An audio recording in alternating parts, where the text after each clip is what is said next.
NEET வினாத்தாள் கசிவு விவகாரம் பற்றி தனது காணொளிக்கு கிடைத்த வரவேற்புக்கு நன்றி தெரிவித்த பிரதமர் மோடி தமது நடவடிக்கைகளுக்கு ஆதரவு தெரிவித்து நேர்மையான ஆலோசனை வழங்கியது மகிழ்ச்சி அளிப்பதாக வீடியோ வெளியீடு.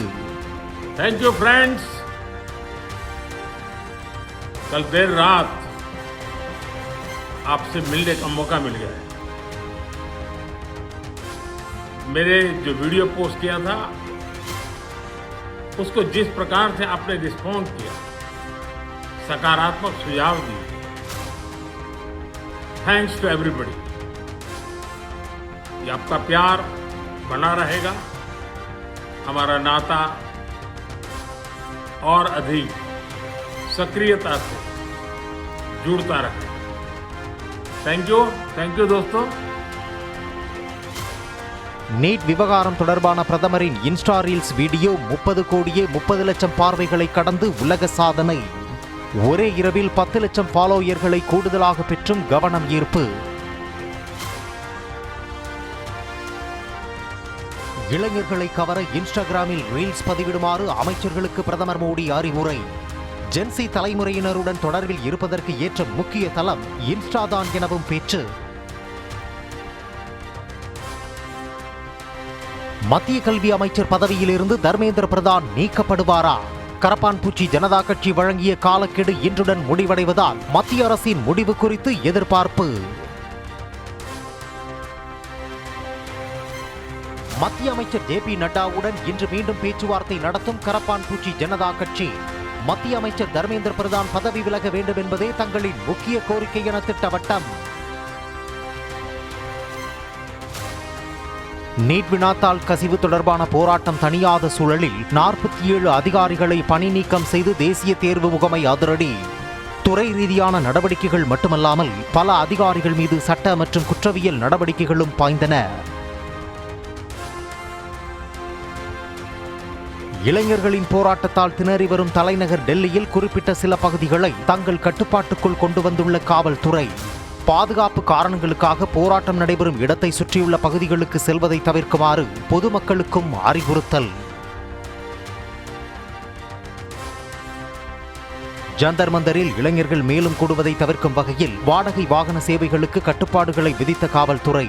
ஆன்லைன் உணவு விநியோக நிறுவனங்களுக்கும் கெடுபிடிகள் நீடிப்பதால் போராட்டக்காரர்களுக்கு உணவு கிடைப்பதில் சிரமம். டெல்லியில் போராட்டம் நடைபெற்று வரும் பகுதியில் ஆன்லைன் உணவு விநியோக நிறுவனங்களின் சேவைக்கு தடை விதிக்கப்பட்டதாக பரவும் தகவல். பல்வேறு தரப்பினரும் கடும் எதிர்ப்பினை பதிவு செய்து வரும் நிலையில் அதுபோன்ற எந்த உத்தரவையும் பிறப்பிக்கவில்லை என போலீஸ் விளக்கம். தலைநகர் டெல்லியில் தொடர்ந்து 4வது நாளாக 18 மெட்ரோ ரயில் நிலையங்கள் மூடல். பாதுகாப்பு காரணங்களுக்காக மறு அறிவிப்பு வரும் வரை ரயில் நிலையங்கள் மூடப்படுவதாக தகவல். ஜந்தர் மந்தரில் நடைபெற்று வரும் போராட்டத்தில் 2500 குற்றப்பின்னணி கொண்டவர்களை கண்டறிந்துள்ளதாக போலீஸ் அறிக்கை. போராட்ட களத்தை சுற்றிலும் பொருத்தப்பட்டுள்ள ஃபேசியல் ரெகக்னைசன் சிஸ்டம் மூலம் சமூக விரோதிகளை தொடர்ந்து கண்காணித்து வருவதாகவும் தகவல். சோனம் வாங்சுக் அண்ணா ஹசாரேவின் பார்ட் 2 என காங்கிரஸ் எம்பி சர்ச்சை கருத்து. மத்திய அரசுடன் சமரசம் செய்து கொண்டு போராட்டத்தை கைவிட்டதாகவும் சாடல். நீட் விவகாரத்தில் மத்திய அரசுடன் சமரசம் செய்து கொண்டதாக எழுந்த புகாருக்கு சோனம் வாங்சுக் மறுப்பு. 26 நாட்கள் உண்ணாவிரதம் இருந்த பின்பும் கூட தனது நேர்மையை நிரூபிக்க வேண்டுமா என ஆதங்கம். டெல்லியில் உள்ள புகழ்பெற்ற ஜாமியா மில்லியா இஸ்லாமிய பல்கலைக்கழகம் சார்பில் மாணவர்களுக்கு அறிவுறுத்தல். வினாத்தாள் கசிவு குறித்து பிரதமரே தலையிட்டு நடவடிக்கை எடுத்துள்ளதால் மாணவர்கள் சட்டத்திற்கு புறம்பான செயலில் ஈடுபடக்கூடாது என எச்சரிக்கை. நீட் வினாத்தாள் கசிவு தொடர்பாக விரைவு நீதிமன்றங்கள் அமைக்கப்படும் என அறிவிக்கப்பட்டுள்ள நிலையில் அதன் செயல்பாடுகள் குறித்து வெளியாகியுள்ள அதிர்ச்சி தகவல். ஏற்கனவே உள்ள ஃபாஸ்ட்ராக் நீதிமன்றங்களில் சுமார் 2.5 லட்சம் வழக்குகள் தீர்க்கப்படாமல் தேங்கி கிடப்பதாக கூறும் தரவுகள். இளைஞர்களின் குறைகளை தீர்க்க நீதிமன்றங்களின் கதவுகள் திறந்தே இருப்பதாக உச்சநீதிமன்ற தலைமை நீதிபதி சூரியகாந்த் அழைப்பு. இளம் தலைமுறையினரின் உரிமைகளை பாதுகாக்கவும் அவர்களின் நியாயமான குறைகள் அனைத்திற்கும் தீர்வு காணவும் கடமைப்பட்டுள்ளதாகவும் பேச்சு. நீட் வினாத்தாள் கசிவு சில மாணவர்களுக்கு தேர்வு தயாராகுவதற்கு கூடுதல் நேரத்தை தந்ததாக நிதியமைச்சர் நிர்மலா சீதாராமன் சர்ச்சை கருத்து. அமைச்சரின் கருத்தின்படி பார்த்தால் நாட்டில் நடைபெறும் அனைத்து தேர்வுகளின் வினாத்தாளும் கசியவிடப்பட வேண்டும் என அபிஜித் தீப்கே சாடல். மத்திய இணையமைச்சர் ரன்வீர் சிங் பிட்டு திடீர் ராஜினாமா. பஞ்சாப் மாநில சட்டமன்ற தேர்தலில் களமிறங்குவார் என எதிர்பார்ப்பு. நீட் தேர்வை ரத்து செய்ய வலியுறுத்தி தமிழ்நாடு முழுவதும் மாணவர் அமைப்புகள் விடிய விடிய போராட்டம். இரவு கூடுகை என்ற பெயரில் ஒன்று திரண்டு மத்திய அரசுக்கு எதிராக கண்டன முழக்கம். விழுப்புரத்தில் நீட் தேர்வுக்கு எதிராக போராடியவர்கள் கைது செய்யப்பட்டதை கண்டித்து மார்க்சிஸ்ட் கம்யூனிஸ்ட் மாநில செயலாளர் சண்முகம் சாலை மறியல் போராட்டம்.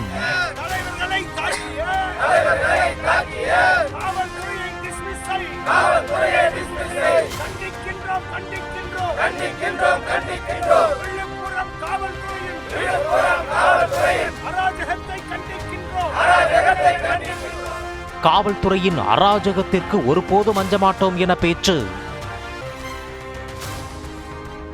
எம்ஆர்பி விலையை விட கூடுதல் விலைக்கு மதுபானம் விற்றால் கடும் நடவடிக்கை.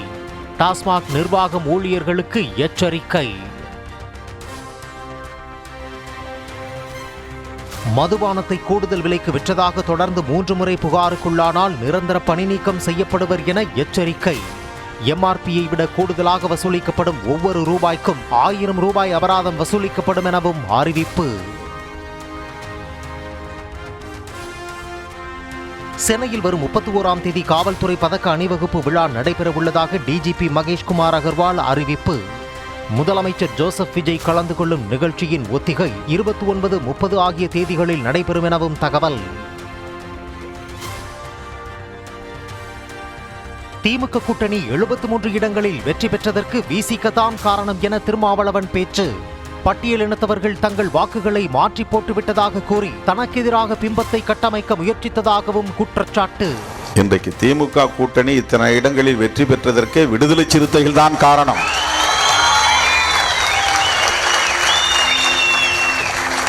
இதை ஆதாரபூர்வமாக நம்மால் டேட்டாவோடு உறுதிப்படுத்த முடியும். போன தேர்தலில் ஒரு பூத்தில் 400 ஓட்டு கிடைச்சிருக்கலாம். இந்த தேர்தலில் அது 100 ஓட்டு குறைஞ்சிருக்கலாம் அல்லது 150 ஓட்டு குறைஞ்சிருக்கலாம். ஆனால் அந்த ஓட்டும் கிடைத்ததால் தான் இத்தனை இடங்களில் திமுக கூட்டணி வெற்றி பெற முடிந்தது.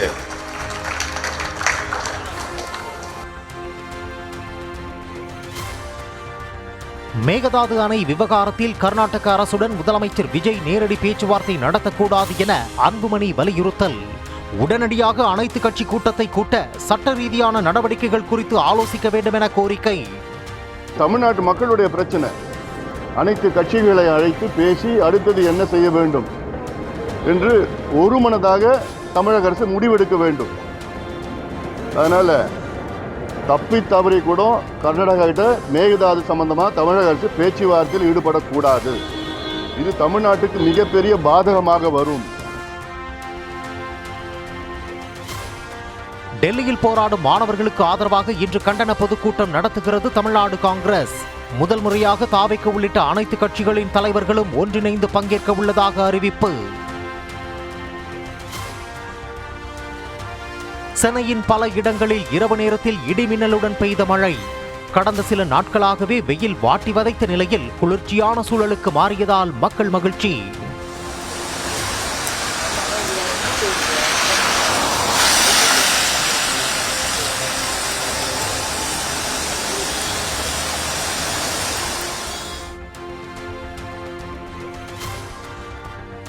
சென்னை டி நகரில் நடைபெற்று வரும் நீட் எதிர்ப்பு போராட்டத்தில் பங்கேற்று ஜனநாயகன் திரைப்படம் பற்றி சனம் ஷெட்டி பேசியதால் சலசலப்பு. மாணவர்கள் கடும் எதிர்ப்பு தெரிவித்ததால் மைக் பிடுங்கப்பட்டு வெளியேற்றப்பட்டதால் பரபரப்பு. நான் தளபதியோட தீவிரமானதாங்க. நேத்து தான் FDFS பார்த்துட்டு வந்திருக்கேன்.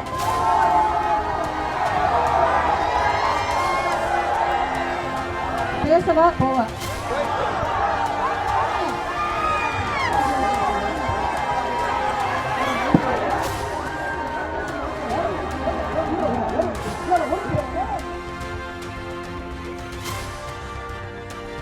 மாணவர்கள் மேடையை அரசியல் அஜெண்டாவுக்காக பயன்படுத்துவதை ஏற்க முடியாது என சனம் ஷெட்டி ஆதங்கம்.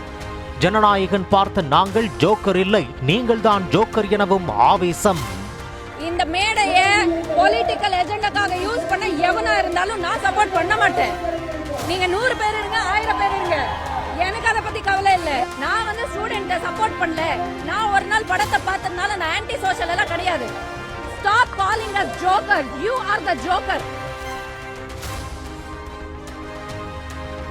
28 இந்திய கப்பல் பணியாளர்கள் பயணித்த LPG டேங்கர் கப்பல் மீது தாக்குதல் நடத்தப்பட்ட அதிர்ச்சி. இந்தியர்கள் அனைவரும் பாதுகாப்புடன் மீட்கப்பட்டதாக ஈரானில் உள்ள இந்திய தூதரகம் அறிவிப்பு.